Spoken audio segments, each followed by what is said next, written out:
के सुलेमानिया में ईरान का बड़ा हमला। अमेरिका से जुड़े ठिकानों पर मिसाइल दागी गई है और ईरान की मिसाइल हमलों से दहला है इलाका।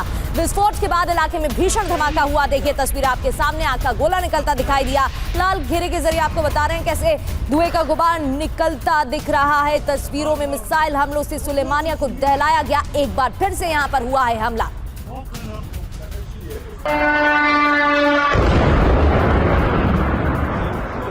बख्तियारी बख्तियारी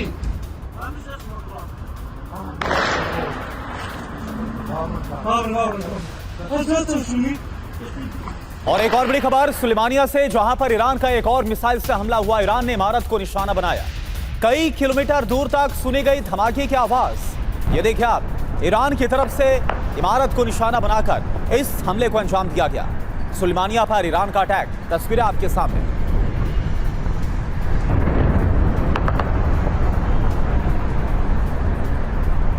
सुलेमानिया में ईरान के हमले का नया वीडियो सामने आया। मिसाइल हमले के बाद जोरदार ब्लास्ट यहां हुआ और आबादी के बीच में ईरानी मिसाइल जा गिरी।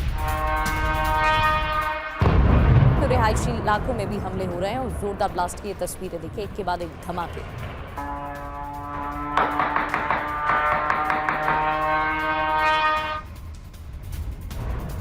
इराक के सुलेमानिया से एक और खबर। ईरान के हमले को लेकर ईरान के बहुत बड़े हमले को अंजाम दिया गया है। इराक के सुलेमानिया में ये देखिए आप, मिसाइल हमले के बाद कैसे बड़ा धमाका हुआ। तस्वीरें आपको हम दिखा रहे हैं।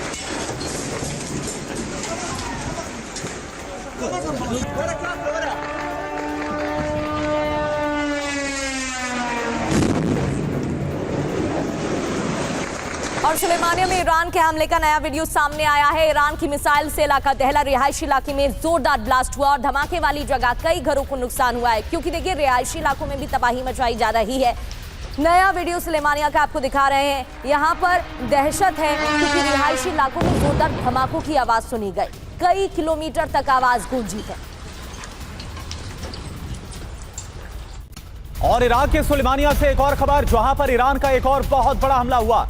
ड्रोन से हमला हुआ। ना सिर्फ मिसाइल बल्कि ड्रोन से भी बड़े हमले को अंजाम दिया गया और इसमें इमारत तबाह। ईरान के हमलों के बाद पूरा इलाका दहल गया। तस्वीरें आप देख पा रहे हैं।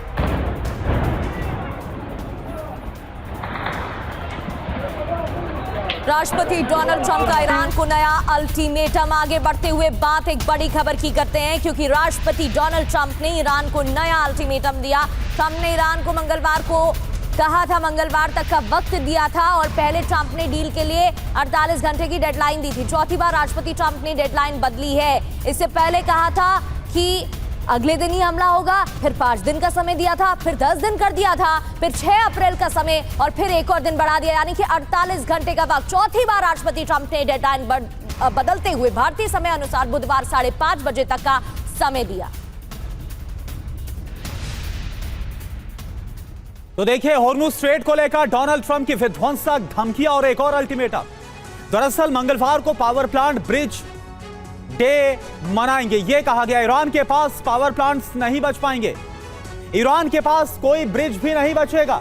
ईरान ने अभी तक ऐसा हमला नहीं देखा होगा इतिहास में, ऐसा कहा गया डोनाल्ड ट्रंप की तरफ से। अगर डील नहीं हुई तो ईरान में सब कुछ उड़ा दूंगा। हॉर्मुज़ खोलो नहीं तो पागलो, तुम नर्क में रहोगे। इस तरह से अब शब्दों का इस्तेमाल किया गया। हॉर्मुज़ नहीं खोला तो ईरान सारे प्लांट्स खो देगा। ईरान के वाटर ट्रीटमेंट प्लांट्स पर भी हमले किए जाएंगे। देखते जाओ, अल्लाह महान है। बड़ी बात क्या है, पहले सोमवार की रात 8 बजे तक का वक्त दिया गया था, फिर डेडलाइन की सीमा बढ़ाकर मंगलवार की गई है। अब देखना होगा, क्योंकि ईरान की तरफ से भी धमकी दी गई है कि ईरान और भी बड़े हमलों को अमेरिका के खिलाफ अंजाम देगा। तो क्या वाकई में जो ईरान है वो इस धमकी के बाद हॉर्मुज़ को खोलेगा या फिर बड़े हमले होने वाले? इसको लेकर एक और बड़ी खबर। इस्राएल के ऊर्जा ठिकानों पर हमले की नई लहर। तेल रिफाइनरीज को टारगेट करके मिसाइलें दागी गई है। एक तरीके से ईरान ने अपने हमलों के जरिए डोनाल्ड ट्रंप को जवाब देने की कोशिश की गई है। नई धमकी के बाद ईरान ने अस्पताल पर भी हमले का बदला लिया। IRGC ने ऊर्जा सप्लाई चेन ठप करने की धमकी दी।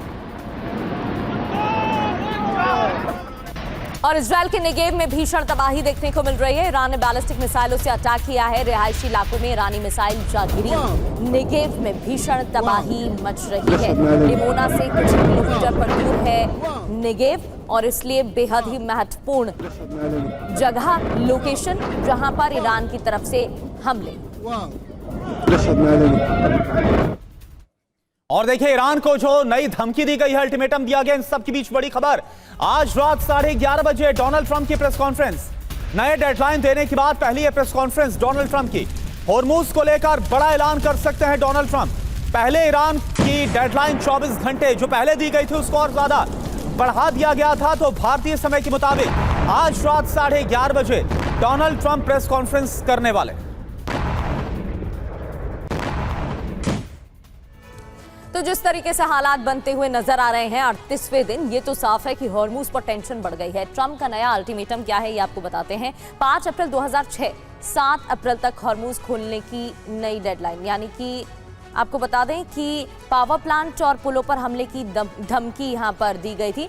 दरअसल 6 अप्रैल 2026 तक डेडलाइन दी गई थी, लेकिन 4 अप्रैल को 48 घंटे में डील नहीं हुई तो विध्वंस होगा, ये बयान बदल लिया गया था। चौथी बार ये बयान बदला गया था। हॉर्मुज नहीं खोलने पर ईरान नरक बनेगा, ये भी कहा गया था। बिल्कुल, आप देखिए इसके पहले क्या हुआ था, हम आपको वो दिखा रहे हैं लगातार टाइमलाइन के जरिए कब कब धमकियां दी गई। 27 मार्च की तारीख 5 दिन की डेडलाइन बढ़ाकर इसको 10 दिन और ज्यादा बढ़ा दिया गया था। 27 मार्च को क्या हुआ, 6 अप्रैल तक पावर प्लांट्स पर हमले नहीं होंगे, यह कहा था कि हम 10 दिन का वक्त दे रहे हैं। 27 मार्च की ही तारीख है। ईरानी सरकार के अनुरोध का हवाला दिया गया कि ईरान की सरकार ऐसा चाहती है, बातचीत करना चाहती है। और इससे पहले और चलते हैं, पूरी टाइमलाइन आप देखिए जब से युद्ध शुरू हुआ है। 23 मार्च की तारीख ईरान के साथ अच्छी बातचीत हमारी हुई है, यानी डोनाल्ड ट्रंप ये दावा करते क्लेम करते नजर आए। 23 मार्च की ही तारीख है। 5 दिन के लिए हमले टाल रहा हूं, लेकिन हो क्या रहा था, लगातार इजराइल और अमेरिका के हमले जारी था। और इससे पहले 21 मार्च की तारीख 48 घंटे में होर्मुज नहीं खुला। ये देखिए क्या बोला गया, अगर होर्मुज नहीं खुला तो क्या करेंगे, पावर प्लांट्स पर हमले हम कर देंगे। यानी एक के बाद एक डेडलाइन पर डेडलाइन अमेरिका की तरफ से। खासतौर पर डोनाल्ड ट्रंप का जिक्र करना बहुत जरूरी है, जो लगातार डेडलाइन देते हुए नजर आ रहे हैं। बिल्कुल, और इस बीच ट्रंप की धमकी पर ईरान का क्या रिएक्शन है। ईरान भड़क गया है। ईरान ने कहा हॉर्मुज में मैं खोलूंगा कहने से अब ये बयान सामने आ रहे हैं। दरअसल पहले उन्होंने कहा था जिसको खोलना है वो जाके खोल ले, अब कहा गया है हॉर्मुज मैं खोलूंगा कहने से खोलो तक अब ट्रंप पहुंच चुके हैं। ट्रंप की धमकी आपराधिक सोच का संकेत है। हॉर्मुज अब पहले की तरह नहीं खुलेगा।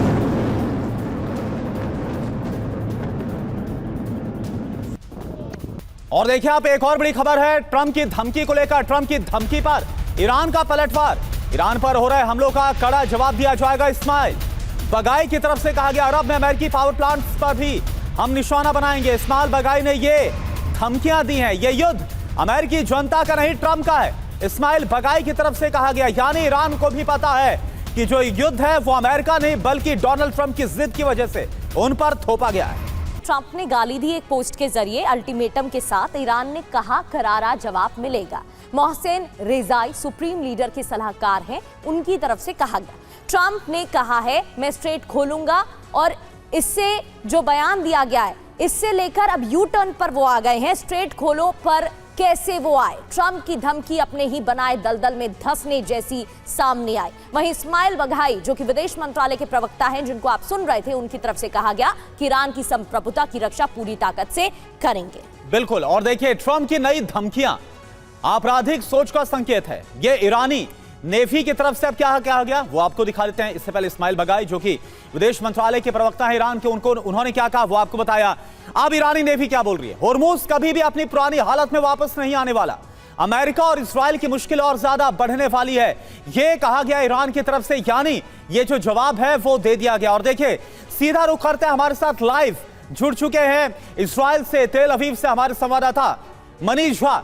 मनीष झा इस वक्त आपको नजर आ रहे टीवी स्क्रीन पर। मनीष, हालांकि यहां पर दिन है लेकिन वहां पर अभी भी रात का अंधेरा, और हम तस्वीरें देख रहे थे इससे पहले कि कैसे रात भर तेल अवीव पर जो बम की बरसात है वो ईरान की तरफ से की गई। मौजूदा हालात क्या है, और ये जो धमकी दी गई है, ये जो अल्टीमेटम दिया गया, इसके बाद क्या तैयारियां आपको नजर आ रही है, क्या होता हुआ आप देख पा रहे हैं? देखिए, सबसे बड़ी बात तो यह है कि ईरान में ऑपरेशन पायलट की सफलता के बाद अमेरिका और इजराइल दोनों के हौसले इस वक्त काफ़ी बुलंद हैं और इसके लिए प्रेसिडेंट ट्रंप और प्रधानमंत्री नेतन्याहू की आपस में बातचीत भी हुई है। वहीं दूसरी तरफ ईरान की तरफ से लगातार इजराइल को टारगेट कर मिसाइल दागे जा रहे हैं। तेल अवीव के आसमान से भी हमने रिपोर्ट किया कि किस तरह से लगातार यहाँ पर जैसे आतिशबाजी चल रही हो उस तरह से ईरानी मिसाइल आ रहे थे और जाहिर है कि उनको इंटरसेप्ट करने की कोशिश में भी फिर कई जगह पर उनके टुकड़े गिरने से नुकसान भी होता है। उससे पहले देर रात में हमने देखा कि कैसे हाइफा को टारगेट कर हमले हुए। अभी जब मैं आपसे बात कर रहा हूँ तो इजराइल के दूसरे इलाके में मिसाइल के आने का अलर्ट आया है। तो जाहिर है कि ईरान की तरफ से मिसाइलों के आने का सिलसिला रुक नहीं रहा, लगातार हमले हो रहे हैं। लेकिन हाँ, ये बात जरूर है कि अब इजराइल और अमेरिका अब अगले राउंड में बहुत तेज हमले करने की तैयारी कर रहा है और प्रेसिडेंट ट्रंप ने इसके लिए साफ तौर पर कहा भी है कि अगर डील नहीं होती है, अगर ईरान बात नहीं मानते हैं तो फिर ईरान में जो तबाही होगी वो अप्रत्याशित होगी, जिसको उन्होंने ब्रिज डे और पावर प्लांट डे के नाम से भी दिया है। लेकिन हाँ, ये भी जानकारी आ रही है कि अमेरिका, ईरान और कुछ ग्रुप ऑफ मीडिएटर्स के जरिए एक सीज फायर को लेकर भी बातचीत चल रही है। हालांकि एक राउंड सीज फायर फेल हो चुका है जब पाकिस्तान की मध्यस्थता की तथाकथित मध्यस्थता चल रही थी। तो इस बार भी बात हो रही है कि कुछ दूसरे और ग्रुप देश मिलकर अमेरिका और ईरान के बीच मध्यस्थता कराने की कोशिश कर रहे हैं, जिसमें 45 दिन के एक सीज फायर का प्रस्ताव है। तो अभी बहुत सारी बातें चल रही है, हमला भी चल रहा है, सीज फायर को लेकर भी बातचीत चल रही है और इन सब के बीच इजराइल और अमेरिका अपनी तरफ से ईरान पर जो स्ट्रेटेजिक अपना मिशन है वो पूरा करने में लगे हुए हैं। जी बिल्कुल मनीष, और जिस तरीके से बार बार बयान बदल रहे हैं डोनाल्ड ट्रंप, काफी कंफ्यूजिंग सा मालूम पड़ता है कि आखिर इस बार भी वो टाइम ले रहे हैं या फिर कोई और रणनीति तैयार की जा रही है। लौटेंगे मनीष एक बार फिर से आपके पास। ईरान पर बड़े हमले की तैयारी में इजराइल दिख रहा है। एक और खबर का रुख, डेडलाइन खत्म होने पर हमले की तैयारी शुरू। सेंट्रल कमांड और इजराइल डिफेंस फोर्स के अफसरों के बीच बैठक हुई है। मीटिंग में ईरान में हमले की जगह फाइनल की गई है और इजरायली मीडिया के हवाले से ये बड़ी खबर आपको बता रहे हैं। तो बैठक में रणनीति तैयार की गई है। एक तरफ ईरान के हमले तो इजराइल भी बड़े एयर स्ट्राइक की तैयारी। देर रात हमले जारी रहे तो तस्वीरें भी आपको दिखा रहे थे। तो डेडलाइन खत्म होने पर ईरान में टारगेट सेट है। क्या टारगेट हो सकते हैं? सेंट्रल कमांड और इजराइल डिफेंस फोर्स अफसरों के बीच बैठक हुई है। मीटिंग में ईरान में हमले की जगह, लोकेशन फाइनल की गई है। दोनों देशों के अफसरों की भूमिका भी तय की गई है, किसकी क्या जिम्मेदारी रहेगी। मंगलवार रात, क्योंकि सोमवार तक का वक्त है, मंगलवार रात 8 बजे के बाद विध्वंसक हमला होगा अगर शर्तें नहीं माना ईरान, ऐसा कहा गया है। ईरान के पावर प्लांट्स, एनर्जी सेक्टर तबाह किए जाएंगे। खास बात यह है, इजराइल डिफेंस फोर्स ने पहले एनर्जी सेक्टर पर हमले की अपील की थी। ईरान को आर्थिक चोट पहुंचाना हमले का मकसद है। ईरानी सत्ता की पकड़ को कमजोर करने का प्लान भी तैयार किया गया। जेरूसलम पोस्ट के हवाले से ये जानकारी। और इजराइल के रक्षा मंत्री की ईरान को चेतावनी, ईरान पर भीषण हमले जारी रहेंगे, काट्स ने कहा। रक्षा मंत्री है इजराइल के काट्स, ईरान के प्रमुख पेट्रोकेमिकल प्लांट को निशाना बनाया। ईरानी सेना को मदद करने वाले ठिकानों पर हमला। इन ठिकानों से ईरानी सेना को मिली थी 18 अरब डॉलर की मदद। हमारे नागरिकों पर हमला करोगे तो इंफ्रास्ट्रक्चर तबाह कर देंगे। काट्स ने कहा कि जब तक लक्ष्य पूरा नहीं होता तब तक हमले जारी रहेंगे। तो आपने इजराइल कार्ड, जो कि इजराइल के रक्षा मंत्री, उनको आपने सुना। तो इजराइल का प्लान सेट है ईरान के खिलाफ। क्या है तैयारियां, ये आपको बताते हैं। ऊर्जा विध्वंस की अब तैयारी है। कहां से हमले हो सकते हैं, जानकारी। नंबर 1, बुशहर परमाणु संयंत्र, जो कि बहुत अहम है और यहां पर रूसी साइंटिस्ट भी मौजूद हैं लगातार, जो कि ईरान के साथ मिलकर काम कर रहे हैं, ऐसी भी खबरें हैं। Number 2, South Pars gas field, यहां पर अटैक किया जा सकता है। नंबर 3, खार द्वीप तेल हब, यहां पर हमला हो सकता है। चौथी जगह क्या है? Abadan refinery. मीटिंग में कई लोकेशन तय हुई है। 5वीं जगह बंदर अब्बास रिफाइनरी पर हमला हो सकता है और ईरान के बैलिस्टिक मिसाइल बेस भी बहुत महत्वपूर्ण है, यहां पर भी हमला हो सकता है। इसके अलावा Damavand combined cycle power plant और शाहिद सलीमी पावर प्लांट पर अटैक किया जा सकता है। शाहिद रजाई पावर प्लांट पर भी अटैक किया जा सकता है। तो कुल मिलाकर हम देख रहे हैं कि जो अमेरिका है वो धमकियां दे रहा है और दूसरी तरफ जो इजराइल की नई रणनीति है वो सामने आ गई है। बिल्कुल, और मनीष लगातार हमारे साथ बने हुए हैं। मनीष, जिस तरीके से हमलों की बात कही गई है, साफ है भारी तबाही मचाने की प्लानिंग कर चुके हैं अमेरिकी राष्ट्रपति डोनाल्ड ट्रंप। और ये जो मीटिंग हुई है, इससे क्या संकेत मिल रहे हैं? एक बात तो ये साफ है कि ईरान अपने हौसले की वजह से डटा हुआ है, तो अगर हमले होते हैं फिर ईरान का क्या रुख होगा और खाड़ी देशों पर, आसपास के देशों पर इसका क्या असर होगा? देखिए, सबसे बड़ी बात है कि बातचीत के लिए जिस तरीके से अमेरिका और ईरान के बीच में जो मांग की जा रही है, तो ईरान सीज फायर पे सहमत नहीं है। ईरान अस्थायी समाधान की बात कर रहा है। ठीक उसी तरह जैसे रूस यूक्रेन युद्ध में रूस कहता था कि हम सीज फायर को नहीं प्रेफर करेंगे, बल्कि हमें अस्थायी समाधान चाहिए। ईरान गारंटी चाहता है कि दोबारा से अमेरिका हमला ना करे और इजराइल की तरफ से हमला ना हो, और तभी वो स्ट्रेट ऑफ हॉर्मुज को लेकर जो उसका अपना नियंत्रण है उसमें किसी भी तरह की रियायत देगा, वरना वो नहीं देगा। हालांकि ये बात है कि एक बार फिर से अमेरिकी मीडिया की तरफ से या फिर अमेरिकन सोर्सेस की तरफ से बार बार ये पिच किया जा रहा है कि अभी तो सीज फायर जैसा कोई डील नहीं होगा, लेकिन जल्द ही 45 डेज का एक सीज फायर हो सकता है। लेकिन मुझे उसकी संभावना अभी कम दिख रही है, जिस तरह के हालात बन रहे हैं दोनों ही पक्षों की तरफ से। दूसरी बात यह है कि प्रेसिडेंट ट्रंप के पास अभी एक आप कह सकते हैं कि मेडल हासिल हो चुका है ऑपरेशन पायलट के तौर पर, जिसको लेकर अभी वो बड़े जोर शोर तरीके से एक प्रेस कॉन्फ्रेंस करेंगे, जिसमें उनके साथ मिलिट्री के लोग भी रहेंगे, ताकि वो दुनिया को बताएंगे, पूरी डिटेल देंगे कि कैसे उन्होंने जो है सो इतना बड़ा ऑपरेशन किया, जो वाकई में सच भी है। लेकिन हाँ, इसके बाद क्या होगा, असली बात यह है कि प्रेसिडेंट ट्रंप ये जब कह रहे हैं कि वो वहाँ पर चाहे ब्रिज ख़त्म कर देंगे, पावर प्लांट ख़त्म कर देंगे, तो जाहिर है कि ईरान भी इसके बदले में की कार्रवाई करते हुए खाड़ी देशों में या इजराइल में इस तरह के इंफ्रास्ट्रक्चर को अटैक करने की कोशिश करेगा। तो कुल मिलाकर देखा जाए तो नए सप्ताह में ये जंग और ज़्यादा एस्केलेट हो रहा है। भले ही सीज फायर की बात हो रही हो, लेकिन जंग की इंटेंसिटी, जंग का दायरा सब कुछ बढ़ने वाला है। बिल्कुल, तो जो जंग का दायरा है, इंटेंसिटी है, वो बढ़ने वाली, यानी कहां तो जो अमेरिका है उसकी तरफ से यह कहा जा रहा था 2-4 दिन पहले कि वो जंग से हट जाएगा, यानी एक नया मोड़ आने वाला था, लेकिन अब नया अल्टीमेटम दिया गया। अभी के लिए आपका बहुत बहुत शुक्रिया मनीष, इस पूरी जानकारी के लिए। और इस बीच एक और बड़ी खबर आपको बताएं, अमेरिका इजराइल पर ईरान का विध्वंसक हमला हुआ। ऑपरेशन ट्रू प्रॉमिस 4 का 57वां जो चरण है वो शुरू कर दिया गया है। ईरान की तरफ से इजराइल के शहरों पर ईरान का मिसाइल से हमला, मिडिल ईस्ट में अमेरिकी बेसिस पर जो अटैक किया गया वो आप देखिए।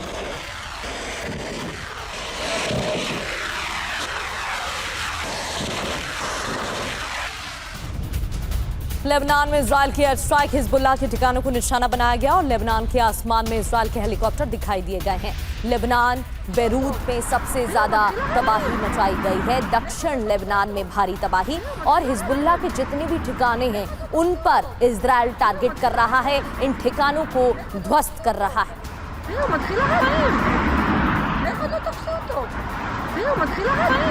देखिए, इजरायली हेलीकॉप्टर लेबनान के आसमान में नजर। और एक और बड़ी खबर, अमेरिका इजराइल पर ईरान के जवाबी हमले लगातार जारी हैं और ज्यादा विध्वंसक हमले हो रहे हैं। डिमोना में पेट्रोकेमिकल प्लांट पर हमला किया गया, इजराइल के अंदर डिमोना में, ये देखिए डिमोना में ईरान ने एक साथ दागे हैं कई ड्रोन। कुवैत में जहां पर अमेरिकी बेस है वहां पर भी निशाना साधा गया। ईरानी सेना ने जारी किया है ड्रोन हमले का वीडियो, ये देखिए।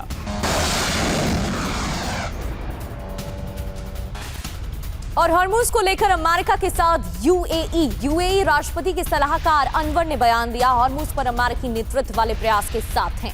साफ है, यूएई अमेरिका के साथ हॉर्मुज को लेकर।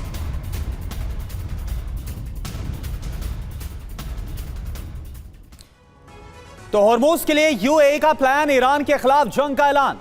अमेरिका के मिलिट्री एक्शन में साथ देंगे, हॉर्मुज खोलने के लिए अमेरिकी प्रयासों के साथ हैं। यूएई अपनी भूमिका निभाने के लिए तैयार है। यूएई अपनी नेवी को सीधे नहीं उतारने वाला, बल्कि किसी देश को हॉर्मुज को बंधक नहीं बनाने देंगे, यह कह दिया गया है यूएई की तरफ से। इतना ही नहीं, ग्लोबल इकोनॉमी और ट्रेड के लिए हॉर्मुज जरूरी है, यह भी कहा गया है। एक और बड़ी ब्रेकिंग, ईरान की मिसाइलों से इजराइल दहल रहा है। इजराइल के हाइफा में भीषण तबाही मचाई गई है और ईरान के मिसाइल हमले में बिल्डिंग तबाह हो गई। ये देखिए तस्वीरें, मलबे में दबे 4 लोगों की तलाश में रेस्क्यू टीमें जुटी हुई हैं। पूरी इमारत मलबे में तब्दील हो गई। और इजराइल के हाइफा से एक और बड़ी खबर, हाइफा में तबाही का सबसे नया वीडियो आपको दिखाते हैं।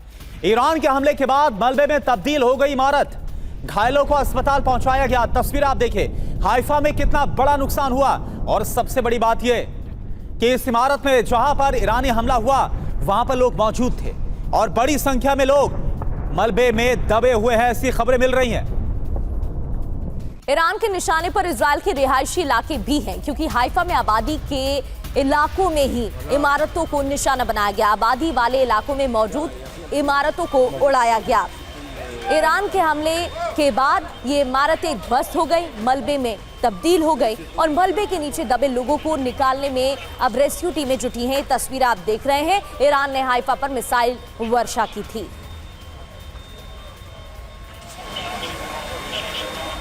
और वहीं इस युद्ध के बीच डोनाल्ड ट्रंप ने बहुत बड़ा दावा किया। ईरानी नेतृत्व से बातचीत चल रही है, यानी एक तरफ अल्टीमेटम और दूसरी तरफ बातचीत का दावा। स्टीव विटकॉफ और कुशनर बातचीत कर रहे हैं, ये खबर मिल रही है। तो स्टीव विटकॉफ जो कि डोनाल्ड ट्रंप के विशेष दूत है और साथ साथ जैरेड कुशनर, ये दोनों बातचीत कर रहे हैं। ईरान की जो टॉप लीडरशिप है उसके साथ इस बात का दावा कौन कर रहा है? खुद राष्ट्रपति डोनाल्ड ट्रंप। यानी एक तरफ 48 घंटे का अल्टीमेटम और अल्टीमेटम पर अगर ईरान राजी नहीं होता है तो फिर आगे महाविध्वंस होगा, ऐसी धमकियां दे रहा हूं। दूसरी तरफ बातचीत की बात भी बोल रहे हैं।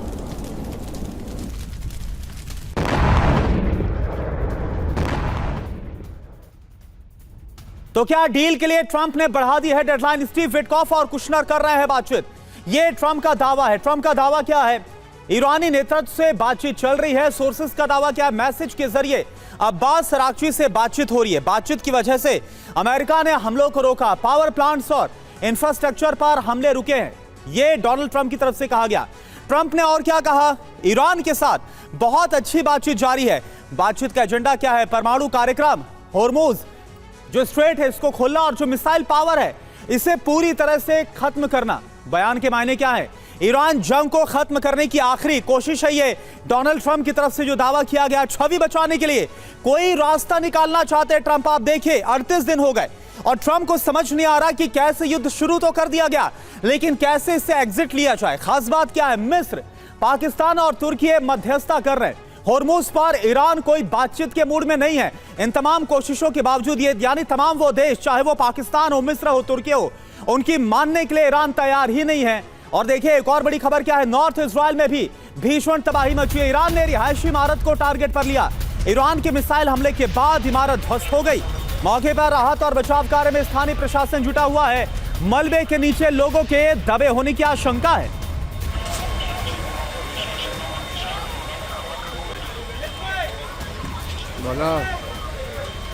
तो नॉर्थ इजराइल की तस्वीरें आप देख रहे थे और वहीं इराक के कुर्दिस्तान में ड्रोन अटैक हुआ है। कुर्दिस्तान के बख्तियारी ड्रोन हमला हुआ है। कुर्दिस्तान के बख्तियारी में ड्रोन अटैक की तस्वीरें। ड्रोन अटैक के बाद जोरदार धमाका हुआ।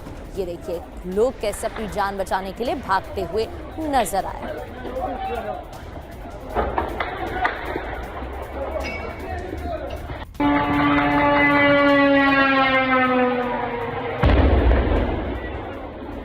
तो नई डेडलाइन दी गई है डोनाल्ड ट्रंप की तरफ से। दूसरी ओर ईरान के हमले भी तेज हैं। और विदेश मंत्री एस जयशंकर से ईरानी विदेश मंत्री ने बात की है। फोन कॉल पर चर्चा। ट्रंप की धमकी के बाद दोनों नेताओं ने की है बात। पश्चिम एशिया संकट पर भी चर्चा हुई है, द्विपक्षीय संबंधों पर भी बात। और एक और बड़ी खबर जो हमने आपको बताई है, जो बातचीत की गई है ईरान के विदेश मंत्री और भारतीय विदेश मंत्री एस जयशंकर के बीच, इन सब के बीच, डोनाल्ड ट्रंप की धमकी के बीच ईरान की डिप्लोमेसी क्या है, यह आपको बता रहे हैं। भारत से क्या बात हुई है ये जानिए। वर्तमान जो हालात है, वर्तमान जो स्थिति है और उसका जो व्यापक प्रभाव है, असर, इस पर चर्चा की गई है। इसके अलावा क्षेत्रीय स्थिरता बहाल करने की जरूरत पर भारत की तरफ से जोर दिया गया। जो हालात है इस वक्त पश्चिमी एशिया में, इसको लेकर चिंता जाहिर की गई है। द्विपक्षीय संबंध को और ज्यादा मजबूत बनाने पर जोर दिया गया। इसके अलावा रूस से क्या बात हुई है? ईरान के साथ जो बातचीत हुई है अब्बास अराक्ची से, वो तो हमने आपको बताया, लेकिन रूस से जो बात हुई है, ऊर्जा ठिकानों पर हमले की ट्रंप की धमकी पर चर्चा हुई। आम नागरिकों के ठिकानों पर हमलों पर बातचीत हुई है। बुशहर परमाणु संयंत्र पर हवाई हमले को लेकर भी चर्चा की गई है। और एक और बड़ी खबर इजराइल से। इजराइल के हाइफा में अभी एक बड़ा हमला हुआ। हाइफा में रिफाइनरी को निशाना बनाया गया। ईरान ने दागी है क्लस्टर वॉरहेड वाली मिसाइल। डिफेंस सिस्टम को धोखा देकर यह मिसाइलें गिरी हाइफा में लगातार। हमलों के सायरन बज रहे, यानी एक बार फिर से उस मिसाइल का इस्तेमाल किया गया जो टारगेट की तरफ से निकलती तो एक है, लेकिन जब जाती है टारगेट की तरफ तो इसके बाद 80 टुकड़ों में बट जाती है। और इस मिसाइल हमले को रोक पाना भी इजराइल के लगातार बहुत ज्यादा मुश्किल साबित हो रहा है। तो ये देखिए तस्वीर आपको दिखा रहे हैं इजराइल के अंदर जो एक बार फिर से हाइफा में बड़ा हमला किया गया, 4 लोग घायल हुए हैं। और जिस जगह पर यह हमला हुआ उस जगह की तस्वीर आप देखिए, काला धुआं उठता हुआ नजर आ रहा है और इजराइल इस हमले को रोक नहीं पाया।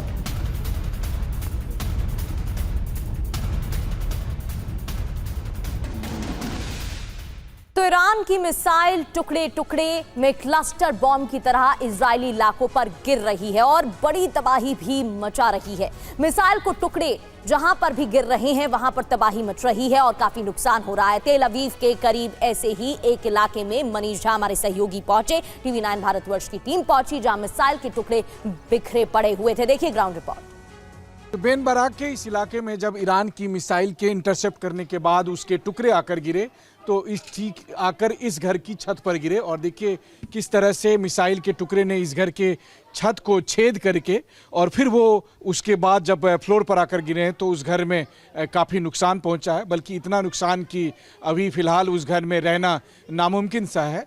और इस वक्त टीवी 9 के कैमरे पर हम आपको वो लोकेशन, वो एरिया और यहाँ रहने वाले लोग ये सब दिखाने की कोशिश कर रहे हैं कि देखिए कि जिस वक्त आसमान में ईरानी मिसाइलों को इंटरसेप्ट किया जाता है और उसमें से आकर कुछ मिसाइलें जब इस तरह से गिरती है तो घरों को कितना नुकसान पहुंचता है। सबसे बड़ी बात है कि पिछले कई हफ्ते से लगातार जब भी ईरानियन मिसाइलों को इंटरसेप्ट करने की कोशिश की जाती है जो कि तेल अवीव में आते हैं तो अक्सर वो मिसाइल इन इलाकों में सबसे अधिक गिरती है, चाहे वो रमतगन का इलाका हो, बेन बराक का इलाका हो। और उसी में से एक हिस्से को आप देखिए, बल्कि कई बार चूँकि एरिया काफ़ी घना है, सकरा है, तो इसलिए कई बार ऐसे घटनाओं की वजह से यहाँ पर रहने वाले बहुत से लोगों के घायल होने की भी सूचना मिली है। और उसमें से एक इलाका, एक लोकेशन पर हम इस वक्त मौजूद हैं जहाँ से हम आपको ये दिखा रहे हैं कि कैसे ईरानी मिसाइलों को रोकने की कोशिश में यहाँ इस घर को नुकसान पहुँचा है। तो इजराइल के रमतगान में जहां पर ईरान की मिसाइल गिरी और वहां पर कैसा विध्वंस मचा वो रिपोर्ट आपने देखी मनीष झा की, और मनीष झा की एक और रिपोर्ट अब आपको दिखाते हैं। देखिए आप, इस वक्त हम इजराइल के रमतगन इलाके में हैं। ये वो जगह है जहां पर अक्सर ईरानी मिसाइल के टुकड़े आकर गिरते हैं और उसकी वजह से काफ़ी नुकसान होता है। इस वक्त मेरे पीछे जो ये घर आप देख रहे हैं, इस घर में भी मिसाइल के टुकड़े आकर गिरे और जिसकी वजह से ये घर बुरी तरह से क्षतिग्रस्त हुआ है। आप देख ही रहे हैं कि क्या स्थिति है। घर के जो घर का मलबा यहाँ इस तरह से गिरा पड़ा है। वहीं दूसरी तरफ आप कैमरे पर देखिए कि जो स्थिति बनी है घर के अंदर भी यही हाल है और घर की जो दीवारें हैं वो किस तरह से यहाँ पर क्षतिग्रस्त हो गई है। सबसे बड़ी बात यह है कि जब ईरान के मिसाइल को इंटरसेप्ट करने की कोशिश की जाती है तो रमतगन उन इलाकों में से शामिल है जहाँ अक्सर रोज़ाना जो मिसाइल के टुकड़े हैं वो आकर गिरते हैं और उसकी वजह से इस इलाके में रहने वाले लोगों के घरों को, उनकी संपत्तियों को काफ़ी नुकसान पहुंचता है। और इस वक्त जो हम आप देख रहे हैं टीवी 9 के कैमरे पर, उस वक्त यहाँ पर देख सकते हैं कि रमतगन के एक घर की स्थिति, एक बड़े से इजरायली झंडे को, 2 झंडे को इसने बिल्डिंग पर इस तरह से टांग दिया गया है। और जाहिर है कि इस वक्त इस लोकेशन को देखकर आपको अंदाज़ा लगता होगा कि जो ईरान के मिसाइल के टुकड़े के जो अलग अलग साइज़ है उस हिसाब से उन नुकसान पहुंचता है। यानी कि अगर मिसाइल के छोटे टुकड़े गिरे या क्लस्टर बम के छोटे टुकड़े गिरे तो कभी कार को, तो कभी घरों के शीशे को नुकसान पहुंचता है। लेकिन अगर टुकड़ा बड़ा गिरा, जैसे कि इस वक्त आप इस घर में देख रहे हैं, तो इस घर की स्थिति को देखकर ये लग रहा है कि यहाँ पर जो मिसाइल का टुकड़ा गिरा होगा वो काफ़ी बड़ा रहा होगा। और यही वजह है कि इस घर में जो हुआ नुकसान है, जो इसका डैमेज है, वो तुलनात्मक तौर पर ज़्यादा दिख रहा है यहाँ पर। और देखिए इस बीच एक बड़ी खबर आ रही है, अमेरिका ने अपने 2 प्लेन को नष्ट किया। ईरान में रेस्क्यू ऑपरेशन के दौरान हुए थे डैमेज और जो तकनीक है वो ईरान के हाथ ना लग जाए, इसलिए अमेरिका ने अपने इन दोनों प्लेन को पूरी तरह से नष्ट कर दिया। अमेरिका ने 4 हेलीकॉप्टर को भी तबाह किया।